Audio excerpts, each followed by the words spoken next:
en los pueblos que viven a la sombra del Popocatépetl. El volcán no se describe como una montaña cualquiera.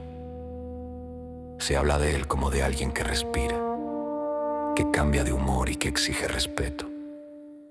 Por eso, desde hace generaciones se cuenta que el Popo tiene un guardián, un dueño del monte, un hombre que aparece cuando la gente olvida que está pisando territorio ajeno.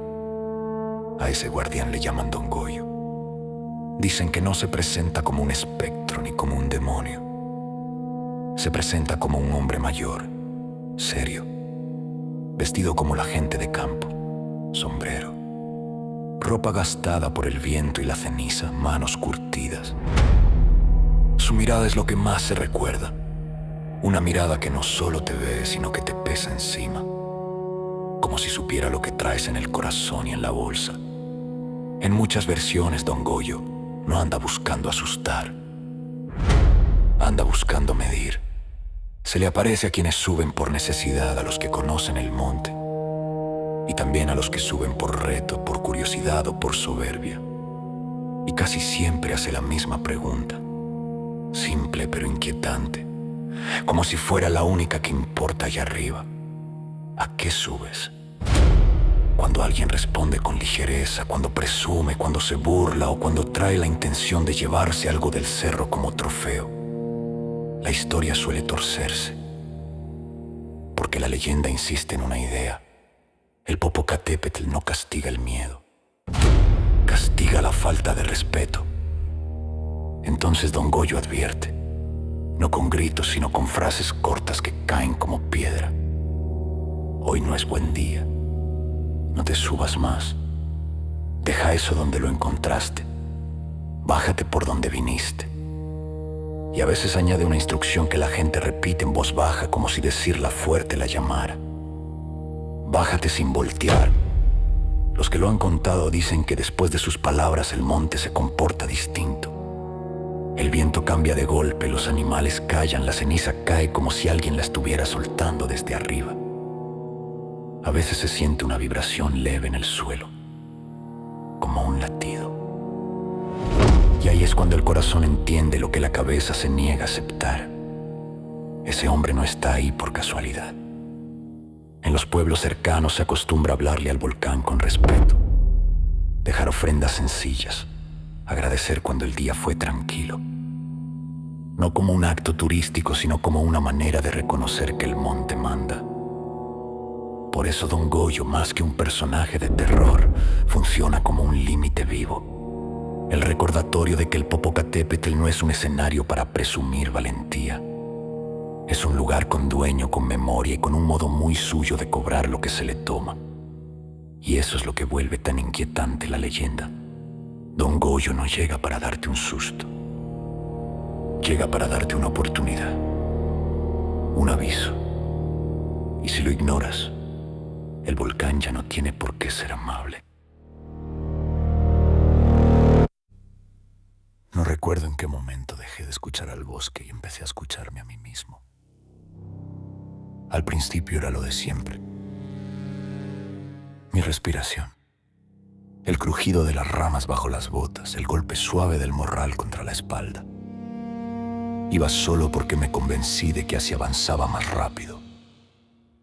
Porque ya conocía, porque tenía prisa y porque, si soy honesto, me gustaba esa sensación tonta de sentirme valiente aunque nadie me estuviera mirando. Subí por una vereda que no aparece en los mapas turísticos, una de esas que los del pueblo mencionan con una media sonrisa, como si al nombrarla ya estuvieran invitando a algo que prefieren no tener cerca.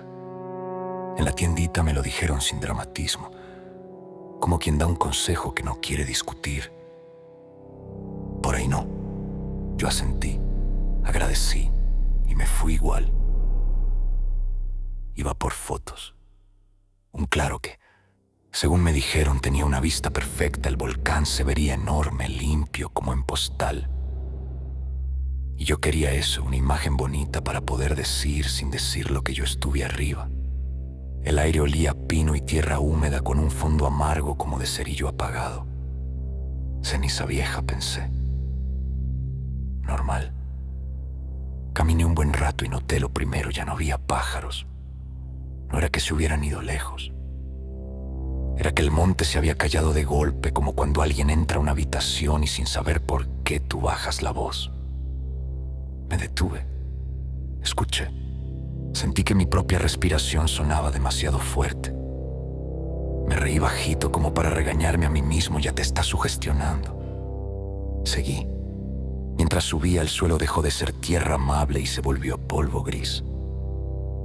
La vereda se hizo más angosta. El aire se puso más frío, pero no ese frío limpio de montaña. Era un frío que se siente por dentro, como si estuvieras entrando a un lugar donde no eres bienvenido. Y entonces lo vi. Un hombre mayor sentado en una piedra grande a la orilla del camino. Sombrero, ropa oscura, manos curtidas, no parecía perdido, ni cansado, ni apurado. Parecía esperando. Y lo que más me incomodó no fue verlo ahí, sino la sensación de que yo era el que estaba llegando tarde. Buenas, le dije por reflejo. Levantó la mirada despacio. No era una mirada agresiva. Era una mirada vieja. De esas que no preguntan para saber, sino para medir. ¿A qué subes?, me dijo. No fue como estás. No fue todo bien. Fue eso. ¿A qué subes? Como si el resto no importara. A tomar fotos respondí y le enseñé el celular como quien muestra un permiso. El hombre apretó los labios apenas. Hoy no es buen día. Por el clima, pregunté mirando hacia arriba. El cielo estaba limpio. El Popocatépetl se veía enorme y tranquilo, con ese penacho ligero que uno aprende a ignorar porque siempre está ahí. El señor ni siquiera volteó a ver el cielo. Me miró a mí. Por ti, dijo. Se me heló la nuca. Me reí rápido, demasiado rápido, como si una risa pudiera tapar un agujero. Como que por mí. Sus ojos bajaron a mis botas, a mi morral, a mis manos, y se quedaron un segundo en el llavero que yo traía colgando, una piedrita gris que había levantado más abajo por impulso. Un souvenir tonto. Un trofeo diminuto. Eso, dijo señalándolo, no se levanta. Es una piedra, contesté, sintiendo que me ardía el orgullo. No es tuya, dijo. No lo dijo como amenaza. Lo dijo como regla, como si yo hubiera cometido una falta básica de esas que dan vergüenza cuando te las explican. Me molestó. No sé por qué me molestó tanto. Tal vez porque en el fondo sabía que tenía razón y yo odiaba que un desconocido me lo recordara. No pasa nada, dije y guardé la mano en el bolsillo apretando la piedra. Ya bajo al rato. El hombre inclinó la cabeza apenas. No te subas más. Deja eso. Y bájate por donde viniste. Sin voltear. Lo último me cayó pesado. Sin voltear, repetí, como si lo estuviera retando. Sin voltear, dijo otra vez. Yo asentí, pero empecé a caminar hacia arriba. No por valentía, por terquedad. A los pocos minutos miré hacia atrás. Quería comprobar que seguía ahí, sentado, como un guardián ridículo. No estaba. No había huellas frescas, no había camino lateral, nada. Sentí un hueco en el estómago y luego pasó lo segundo. El suelo vibró. No fue un temblor que moviera las ramas, fue una vibración lenta, como un motor muy grande encendiendo debajo de mis pies. Como un latido. Dije una grosería bajito. Saqué el celular para grabar porque en lugar de bajar uno graba. La pantalla se empañó de golpe como si alguien hubiera respirado sobre ella. La limpié con la manga y en el reflejo vi una sombra detrás de mí. Me giré. Ahí estaba el hombre otra vez, a 2 pasos. No lo escuché llegar, no crujieron ramas, no rodaron piedras, simplemente estaba. Te dije, dijo, y su voz sonó más baja, como si viniera de más adentro. Hoy no. Esta vez sí sentí miedo, pero no ese miedo de película. Fue miedo humano, práctico. El miedo de darte cuenta de que estás cometiendo un error y que tal vez ya es tarde para corregirlo. ¿Quién es usted?, le pregunté con una rabia torpe como para sostenerme. Me miró largo y luego, como si la palabra pesara, dijo: Gregorio. No dijo me llamo Gregorio, solo Gregorio. Como si el nombre ya estuviera escrito en el monte. Bájate, ordenó. Yo metí la mano al bolsillo para sacar la piedra y dejarla ahí por fin. Pero cuando mis dedos la agarraron no sentí piedra. Sentí algo blando. Se me revolvió el estómago, saqué la mano despacio y vi en la palma una bolita gris, húmeda, con textura como de masa. Y en medio tenía un brillo oscuro como un ojo diminuto clavado ahí. Quise tirarlo, sacudirlo, quitármelo. Pero el asco me congeló un segundo. No, dijo el hombre seco, ya lo levantaste. Yo no sabía. Alcancé a decir. Si sabía, respondió. Te lo dijeron. En ese instante entendí que no hablaba solo de él, hablaba del de la tienda, de las medias sonrisas, del por ahí no. De esa intuición que uno decide ignorar cuando quiere sentirse dueño del mundo. Una ráfaga de aire caliente subió por la vereda cargada de olor a azufre, me golpeó la cara como una bofetada, el suelo volvió a vibrar más fuerte. Lo tiré o intenté, pero en cuanto solté la cosa gris no cayó. Se pegó a mi palma como chicle vivo, jalé y se estiró. Sentí un pinchazo leve y luego un calor que me subió por el brazo. Grité no por dolor, sino por certeza. Algo ya se me estaba metiendo. Quítemelo, le rogué y me odié por rogar. El hombre dio un paso atrás. Yo no quito, dijo. Yo aviso. Y eso fue lo peor. No era un monstruo. No era un villano. Era un límite. Empecé a bajar corriendo. Me repetía lo que me dijo como si las palabras fueran cuerda. No voltear, no voltear, no voltear, pero escuchaba algo detrás de mí. No eran pasos humanos, era como si rodaran piedras con ritmo, como si la ladera caminara.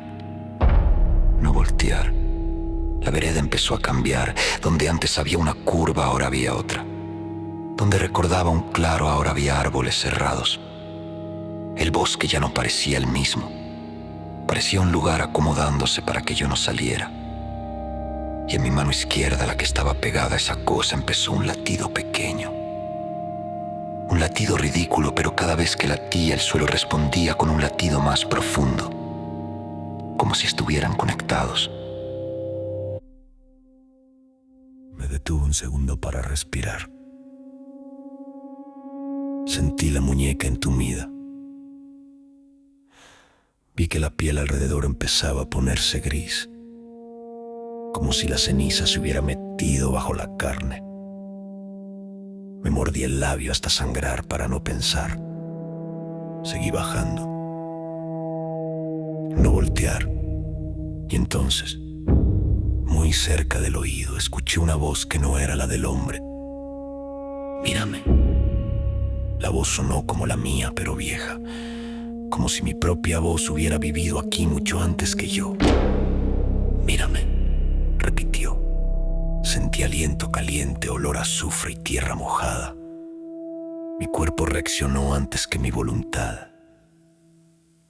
Volteé.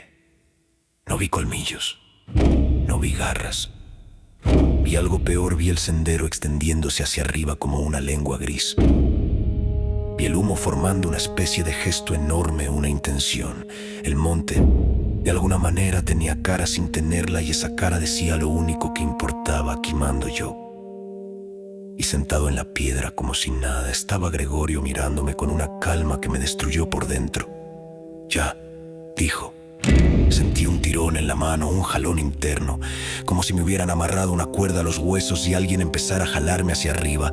Intenté correr hacia abajo, pero mis botas patinaban. La ceniza se volvió resbalosa. Cada paso hacia abajo, el monte me regresaba 2 hacia arriba. Y entonces entendí el final. No como sorpresa, sino como vergüenza.